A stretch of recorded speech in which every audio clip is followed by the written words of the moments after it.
నమస్తే. ఆంధ్రప్రభకి స్వాగతం. నేను మీ సంతోషి.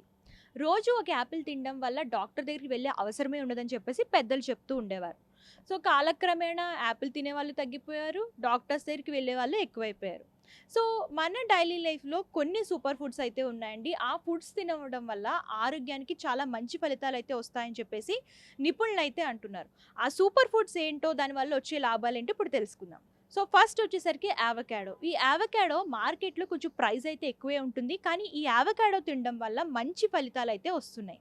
సో, ముఖ్యంగా యావకాడో తినడం వల్ల జీర్ణక్రియ మెరుగుపడుతుంది. అలాగే దీంతో పాటు ఎముకల్లో బలమొస్తుంది. యావకాడో తినడం వల్ల మంచి ఫలితాలైతే ఉన్నాయి. అండ్ ఇంకా హెల్త్‌కి సంబంధించి బోలెడన్ని బెనిఫిట్స్ అయితే ఉన్నాయి. So, ఇంకోటొచ్చేసరికి carrot. క్యారెట్ మనకి చాలా మంచి ఫలితాలనైతే ఇస్తుందండి. క్యారెట్ తినడం వల్ల క్యాన్సర్ కారక కణాలను ఎదుర్కొనే శక్తి అయితే వస్తుంది. అంటే ముఖ్యంగా రొమ్ము క్యాన్సర్ గానివ్వండి, ఊపిరితిత్తుల క్యాన్సర్ గానివ్వండి, ఈ క్యాన్సర్‌ని నివారించొచ్చు ఈ క్యారెట్ తినడం వల్ల. అలాగే ఇంకా ఈ క్యారెట్ తినడం వల్ల చాలా మంచి ఆరోగ్య ఫలితాలైతే ఉన్నాయి. అండ్ ఇంకోటి కొబ్బరి. మన భారతదేశంలో ప్రతిరోజు వంటకంలో ఏదో ఒక విధంగా కొబ్బరైతే వాడుతూనే ఉంటాం. ఈ కొబ్బరి వల్ల వచ్చే ఆరోగ్యం గురించి మీకు తెలిసినట్లయితే రోజు కొబ్బరైతే తింటారు.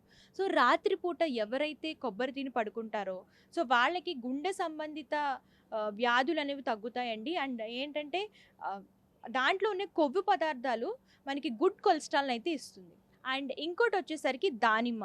దానిమ్మ భూమి పైన దొరికే బెస్ట్ ఫుడ్స్‌లో ఒక ఫుడ్ అని అంటూ ఉంటారు. ఇంకా కొంతమంది దేవుని ఫలం అని కూడా అంటారు. ఈ దానిమ్మ వల్ల చాలా మంచి ప్రయోజనాలైతే ఉన్నాయి.